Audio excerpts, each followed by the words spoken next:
Welcome to An Honorable Profession, a podcast giving America hope since 2018. I'm Ryan Coonerty. Along with Debbie Cox Bultan of the New Deal, I'm lucky enough to be your co-host.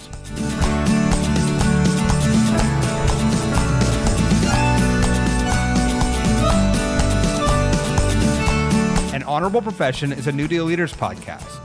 The New Deal is an organization that supports the next generation of American leaders. From attorneys generals, to state senators, to mayors, to school board members, these are the people that are pushing policies and politics that will respond to climate change, rebuild our economy, address racial injustice, and restore our democracy. These are incredibly talented people who have dedicated themselves to public service when their country and their communities needed it the most. Check out newdealleaders.org to see what I'm talking about. I don't need to tell you, but American politics in 2024 is crazy making. Fundamental issues and democracy itself are at stake. Yet every hour we're confronted with stories of an angry, uncertain electorate, flip-flopping polls, and unprecedented events. To make sense of it all and to find some sanity, Debbie Cox Bultan and I turned to a leading political communication strategist, Nina Smith. Nina has helped some of our absolute favorite New Dealers on their campaigns. Pete Buttigieg, Stacey Abrams, Martin O'Malley. She also worked in the Obama administration. She talked about the lessons learned from those campaigns, what the Republicans are planning in 2024 and what the Democratic Party should do about it, and how she finds energy for the fight. This is the Road to November series, and today Nina Smith shares a pretty good map. Enjoy. Nina Smith, welcome to An Honorable Profession. Thank you for having me. We're so happy to have you today. I've been looking forward to this conversation. I know Ryan has too. Really appreciate you being part of what we're calling our Road to November series, where we're talking about election issues, what's happening out around the country on the ground. And I just have to start by saying, you've had such a long and impressive career, and you've worked with some of my favorite people in the world, including a good number of New Dealers, right? Secretary, then Mayor Pete, Stacey Abrams, of course, even our very first honorary co-chair, Martin O'Malley, for many years. So all people we know and love. And so we're really excited to have you on the show. But you have had such an, bird's eye view, I would say, to what's happening around the country, working with state and local elected officials on both locally, but also nationally. So I guess I would just start with the question about, as we sit here almost exactly 6 months from the election in November, how are you feeling about things? What are you keeping your eye on? Do you think Democrats are well positioned, or what's your take at the moment? I mean, I really feel like right now, 6 months out, you just don't know what the world's going to look like. I think if anything, that's what I've learned cycle to cycle. We'll be talking about one thing today, and then tomorrow it could be something completely different. So that's what I know for sure. What I'm watching is, first of all, of course, we have a really big conversation happening right now in our country around what's happening in Gaza. And, people are currently speculating on what the impact of this conflict and this big conversation will have on the November election. No one can really tell, but it's something that I'm definitely watching because when it comes to young people who are a very big and important part of our multiracial, multi-generational coalition that elected Democrats in 2020, we're going to need to rebuild that. And they're a key part of that coalition. So that's something I'm watching. Definitely watching some of how the folks on the other side are operating and how they're engaging. Some of the field stuff that they're doing is very interesting. I'm also watching their outreach and the way they're trying to build their coalition for November. So, I mean, there's a lot that I'm hopeful about. Seeing how much young people are engaged is actually, I know for some folks it's disturbing. I actually think that there's something here for us to be encouraged by. Young people are seeing the world and they're speaking out about it, and they're doing so from for the most part, a moral place and a place where they feel like something's wrong in the world. And that means they care. That means they're engaged, and it opens a door. The question will be, up to Democrats to figure out how to open that door and have a real conversation with them so they stick with us long term. In terms of, you're saying you're watching the other side and you're watching what they're doing. Can you tell us a little bit about what you're seeing from the other side and then how that compares to what you're seeing from the Democrats? And where do you think people are lining up 6 months out, and who's prepared for this, what will be a very tumultuous year? I mean, I worry that, they're focusing on GOTV in a different way. I think they're, encouraging people to vote early, which used to be something that we were championing in a very real way. What the difference is that even as they're championing, the folks they want to turn out, they're actively working on ways to suppress folks who they don't want to show up, particularly, Black and brown folks who tend to, be more inclined to side with Democrats. And so there's, one of my clients is Fair Fight Action in Georgia. And, we're looking at a bill that's set to become law in a few days that will effectively nullify, because of the way the law is written, the registration of homeless folks. It's and they're just finding different ways of they have the 11,000 vote margin in Georgia. They're going to try and figure out how to make up that margin. And I think they're being very tactical and strategic in that regard and looking at the numbers. And I'm not exactly sure that we have gotten that level of precision on our side or even have that level of investment coming to the groups on the ground who need to do that work. On that question specifically, because we've been doing a lot of work around some of the democracy issues over at New Deal and New Deal Forum, and around things like disinformation and the use of AI. And of course, we saw what happened in New Hampshire with the Biden robocall saying, hey, if your last name is A through M, remember, you don't vote today, you vote tomorrow, or whatever it was. So, and some of that does seem to be targeted, to your point, to Black and brown folks, to historically marginalized communities generally. You're watching this, particularly in Georgia with Fair Fight. I mean, are you seeing, is that the type of stuff you're worried about, or are you seeing other things that people should know about? Absolutely. I mean, AI is a deep concern. Misinformation was something that we saw bigly, for lack of a better word, but it was a big part of the 2022 election in Georgia, which I also happen to be a part of. Actively, certain, influencers, certain folks would push information online, and, some of those narratives would turn into stories. And once they become stories, it's hard to combat those sort of narratives. And so misinformation is also something that I think we need to get a bit more coordinated on and be thinking about very intentionally. AI and how, it's being used in the worst kind of ways on the other side. I'm intrigued by what we can do with the forces of good with AI. So those are some of the things I'm thinking about. So thank you for pulling that out, because I forgot to mention that particular piece. Yeah, no, I think it's super important and super. We've talked to a lot of secretaries of state all the time. They're like, we don't know what we don't know, right? We know it's coming, but we don't know in what form or how. So trying to be prepared for all of it just seems daunting. But I'm glad there's so much conversation around it right now. It's really important for people to be aware of that and to make sure they're looking at trusted sources, I think. But I also was wondering, part of your job as a strategist on a campaign is to figure out, messages and how to respond.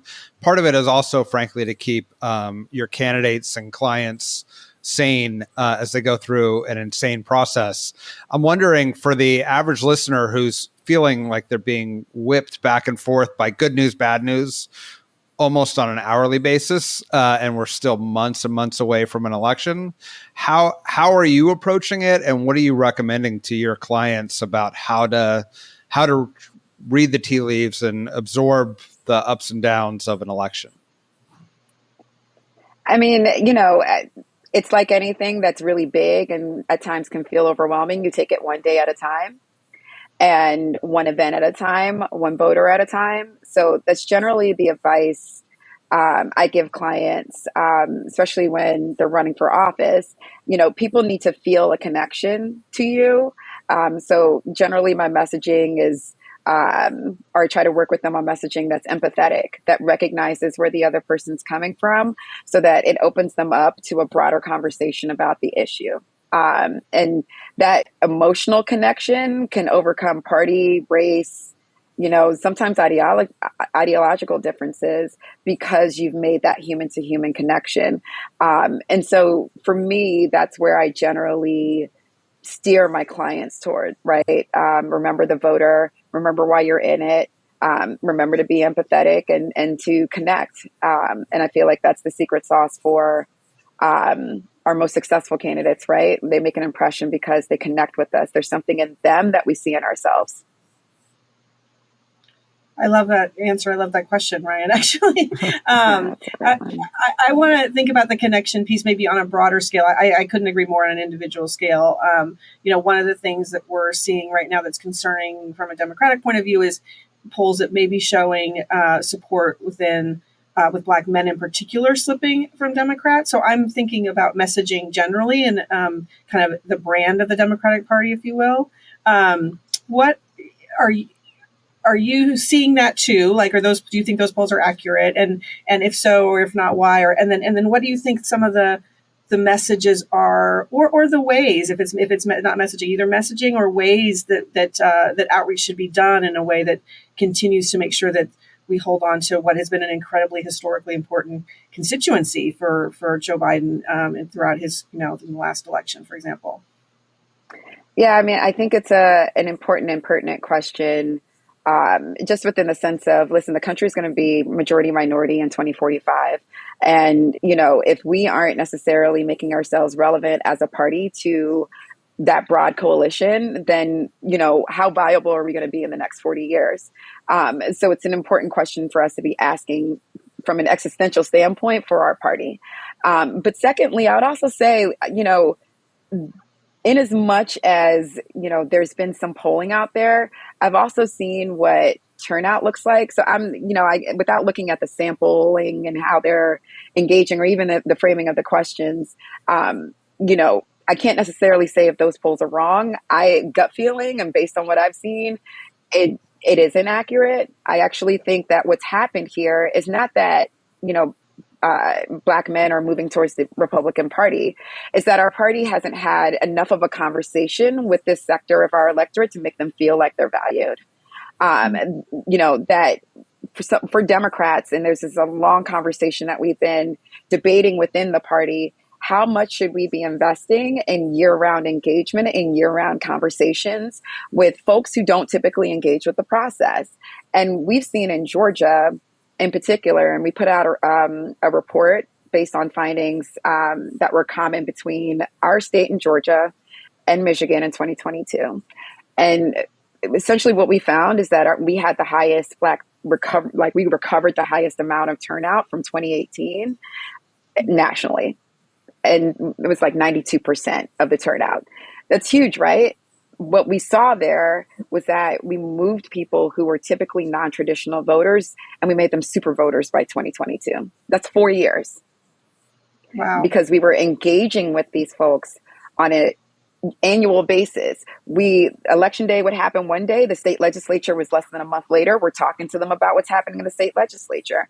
And that culture and tradition, particularly in Georgia and their activism, because they have to get so scrappy on the local level, that conversation is constantly happening. And the population shift has happened in a way where they're now starting to wield really real political power around it. They're starting to move voters who traditionally weren't engaged into being super voters. And it's possible, but we need to make the investments in it. And, that's a conversation that the Democratic Party needs to be having and should be having. What does that engagement look like, both in terms of messengers and messaging? Is it a personal connection? Is it talking about policy? Is it all the above? Like what are the models that we can learn from Georgia that we can apply to other states? I mean, we did a lot of listening. And listening to where people were coming from, listening to their perspective on how they feel they've had engagement with our party and with elected officials. And what we discovered and we've seen is that there is some frustration and that there needs to be a conversation. And I think, to be very honest, I think, there's certain people that communities trust. And those are the folks generally who have been organizing in those communities for years. They're community leaders who show up constantly. And, sometimes it's their local officials, and that's who maybe they trust more. So I think we shouldn't discount the importance of local officials as surrogates. I also think, also that for us, we've been putting out, I think the VP and the way the VP's been utilized in the last few months, year to about a year, I think is exactly where she needs to be. She needs to be constantly out there, bringing up our record, bringing up the issues that we're ready to fight tooth and nail for the American people, and making that case. What we can't do is shy away from those conversations. We can't ignore them, and we can't hope that something else is going to save us. And I think that honesty and that two-way, and it may be two-way in that it's like a bunch of voters talking to members of the party, that may need to happen, but it should be happening, and I don't think it's happening enough. And when you're talking about that engagement, are you seeing that both in person? It sounds like you're talking about people showing up, but also online and, other ways that you're seeing that might be, as Ryan said, kind of lessons for other people? Yeah, I mean, I don't think we should be shying from going to where the people are, and being in space with them so that we can better understand what they're thinking about and how they're feeling. Our country right now, for a lot of people, they don't feel economically secure. And it's not necessarily that, they're broke, but it's that fear, right? That if I don't know if I'm going to lose my paycheck, that uncertainty from COVID, we can't discount that. The fact that at any point, a bill could tip us over and have us dipping into our savings, and we can't do the things we want to do, take our kids on vacation, or maybe take that road trip to, the local amusement park, or, that sort of thing. Just being able to treat your family, I think people aren't necessarily feeling that comfort. And I think it's going to be a matter of repetitive engagement there, recognition, but also doing what we can to say, hey, what can we do to support you, right? These are the policies we're thinking about advocating for. Will this help, change the circumstances of your life, or at least improve them? I love what you're saying about, especially starting with local officials and sort of ground up, listening, engaging, substantively talking about how government can influence people's lives. That is all going to be against a backdrop of an opponent who is chaos, potentially coming in out of a criminal trial, who dominates the conversation in ways that sucks up all the oxygen. How do you advise Democrats to engage in that atmosphere, to keep having those conversations, even as all anyone's going to want to talk about is Trump? I mean, I don't think we can ignore that, the chaos he brings. And I think for me, it's about the pivot, right? That chaos is happening. We have to acknowledge that the chaos is happening, but we also need to pivot to, but listen, this is what we can do in face of it. This is what we can do to fight back. This is how you have the power to change what's happening over here, right? To, as Pete would say, to change the channel, right? And that was a resonant message that really worked for us in 2022, especially in terms of driving Black turnout in particular. It was that message of empowerment. Look how much power you have to change what can happen around you by casting a ballot. And I think that sort of couching and making people feel like, things are tough, right? But we're here together and we can fight back. And in some small way that offers the comfort we need to maybe turn that corner and, do what we can to take back our country. Yeah, I want to ask you about what you're saying about I was struck by what you're talking about kind of how people are feeling, right? And this feeling like, are they economically secure or not? And so, to Ryan's point, obviously we'll be this is going to be a chaos election. But, we also have a president who's had 4 years of a record, a really impressive record to run on, who's really delivered a lot of things. Including this, historic investment in America to try to lower costs and invest in things like, infrastructure and other things that are going to kind of help the whole economy grow. I'm wondering your thoughts about kind of if there's a disconnect between people, understanding what's been delivered. And if that's the case, like how would you advise most people, like how much should we be talking about the accomplishments that have happened and the balance between what the vision is for the next 4 years? Like, I think my gut is you have to do both, right? We have to kind of say we've delivered and we still have a message, but, or we have more to do, or there's more to do that we can do. And it's a very stark contrast to the type of things you're hearing from the other side. But how do you think about that balance between kind of running on your accomplishments versus running on what you would do over the next 4 years? Well, I mean, I think it's about talking about the future, but using the past to prove that you can do it. And essentially, we're going to do A, B, and C. I know we can do it because we've done this in the past. And it kind of shifts things, right? It makes people feel like, okay, this person's forward looking. But it also says, okay, I can trust them because they've actually done something about it. And because of the way our world is, our country is right now, I think there's a huge lack of trust in government. There's a huge lack of trust in our political officials. And we have to find ways of rebuilding that trust and building that bridge so that, we can build our coalition and have that big tent that we talk about all the time. And so, again, that's where I feel like the balance comes in. There's a place I want to take you to, and I can do it because I've done it.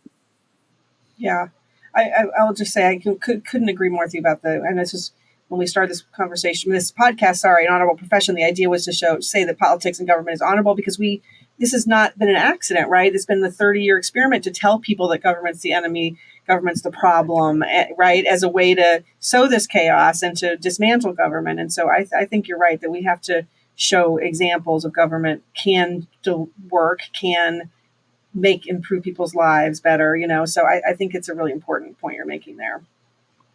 Let's talk about what caused you to believe in government and politics and dedicate your life to it and be engaged in some of the most critical campaigns that we've had in the last 20 years. What's your journey? Have you always been interested in politics? Is this something that you just found your way to? Like, what keeps you going and keeps you hopeful? I will say this, my parents have always been into politics. And so it was something that was discussed at the Thanksgiving table. We still do have those conversations on a very regular basis. Growing up, I grew up right outside of DC. My mom was always involved with nonprofit work. And so naturally we would, she would shove a post paper in my face and tell me to read the comics so that I would learn how to read. So that was my first paper. And that's how my love for media got started, was because of her. But I'll also say, over the years, because your parents kind of open your eyes and your ears to certain things, you pay attention. So for me, I remember saying I was pro-choice very clearly when I was in 7th grade, going to a Catholic school and telling them, I don't believe in what you all believe in. It's always been a part of me. I've always had a very deep interest in justice and making sure that, folks have access to the halls of power, and being very active and aware and engaged. I wanted to get involved in some way, shape, or form. And I, found my way to it in college. And I went to Morgan State University. I was lucky enough to get an internship into working for a state senator in Maryland, and it changed everything for me. So that's kind of my journey. That's a good one. It is a good one. And you've as I mentioned at the top, you've worked for some really people who I personally love, but also who are, really impressive figures in terms of people who have been examples of how to try to make government work. I mean, thinking back to Martin O'Malley and his state, city stat turned state stat of measuring results and showing how government was working, just as an example. Do you have and you've been, do you have a favorite example of kind of something that you've seen a politician stand for or do that you've put out there that's like, this is the example of what good can happen when you work with great people? It's so interesting there. I mean, I would say I'm lucky and blessed to have worked for people who really wanted to be public servants. They weren't necessarily politicians. They wanted to serve, and it really just aligned and, ignited my heart around public service. I will say, gosh, all of them have done just really incredible things. I watched Maxine Waters revive. Yeah, I mean, I watched Maxine Waters revive a federal agency when John Boehner was speaker. Like, she did that in Republican Congress. I've seen, Stacey Abrams decide to, see what she can do to raise money to cancel 1 million people's medical debt. That's incredible. I think from a governmental standpoint, one of my favorites is actually working on the state level for Martin O'Malley. And one of the things that he really honed in on based on those stats was what are some of the ways that we can connect our agencies to work together and be smarter? And so he had this program that if you sought cash assistance from the state of Maryland, and you went through the system, they would work with you to try and find a job. And we placed, I believe it was 10,000 people, something along those lines, or I probably have the numbers wrong because it's been a minute. But we placed a few thousand people, if not more than that, probably much more than that, into jobs that were paying $10 or more an hour. That's transformed. You go from cash assistance to a regular good paying job at the time, because it was 2014, so that sort of thing where you could see at the state level, you can transform people's lives and you're still close enough to see that impact. And that's probably why it sticks out in my mind so much, because I love state government. It's we can do so much. Speaking my language, I agree with you. So does Ryan. I know we're on that page. We agree with you. You can see why you're a high value communications consultant, because you dodged Debbie's question about essentially who is your favorite politician to work for. Very I didn't mean to ask you. That was not my intention. I didn't mean to make you choose between your children. I totally get it. Well played. Thank you. I think a good place maybe to wrap it up is, you mentioned in 7th grade, you announced you were pro-choice and believed it was fundamental to who you are and your belief system. We are watching unprecedented things happen in states in Arizona and Florida and around the country. How do you think the issue of choice and abortion will play out in this in 2024? I don't think we can take our eyes off the ball here. Because it feels like it's not just this one thing. It's part of a bigger effort to undermine our fundamental freedom. And it usually starts with, going at the most vulnerable people you can possible. And, women in our country are still among the most vulnerable. And, that's what exactly this law is about. I'm sorry, not the law, but this decision that has effectively become the law of the land for all of us. I will admit to you that, it's definitely lit a fire in me to stay involved. Every cycle there's something new, but it just felt like in 2022, things really just shifted to 5-alarm fire status. Things have always been a bit scary, especially after 2016. So many of us are burnt out from having to work at this intensity and level and pace. It's scary. I believe in my rights, and it's to think that may be in question is just it's frightening. But what is also very encouraging, and it's the same thing I kind of take from the Gaza protests, is that there are people even in ruby red places like Nebraska, or places that are semi-purple like Ohio. that we can actually stand up for our rights and fight back, especially when we're given the choice and it's not rammed through a state legislature like it did in Georgia. So, that's what gives me hope, and that's what encourages me. And as Democrats, we have to make that front and center. Absolutely. Maybe I can sneak one last question, Sure. Ryan, which is just to continue your thought there to the people who are listening. Kind of, I love that you're talking about. I feel it too, right? That just reigniting of like this, the stakes are so high, we have to stay in this. So maybe for the people wrapping up, the people who are listening to us, like what would you tell them to, how do they keep up their intensity and their passion, and what do they do to try to help this election cycle? I would urge you to go to your state Democratic Party and see what you can do to volunteer. I would implement a self-care routine so that you can take care of yourself and feel refreshed enough to keep coming back and to fight another day. We need you. And that is super paramount to any of us being successful in November. So your state party needs you desperately. Your local Democratic Central Committee needs you desperately. Their voter registration drives. If you're on a college campus, check out your College Dems chapter. And if you're a young professional, the Young Dems are there for you too. I'm a Young Democrat of the Year from 2011, telling my age, but I would just urge you, there are places and safe spaces for you to get involved, and we'd love to have you. That's great. Thank you so much, Nina, for being with us. It was so good to talk to you. And I appreciate your hope too about the fact that that people are fired up, and that's going to be what we need for people to be engaged to carry the day. So thank you for being with us. Thank you for having me. It's been a pleasure. An Honorable Profession is a New Deal Leaders podcast. Thanks to the team at New Deal for producing this episode. We encourage you to bring honor to public service, and because we keep things honorable, no tax dollars are used in the making of this podcast.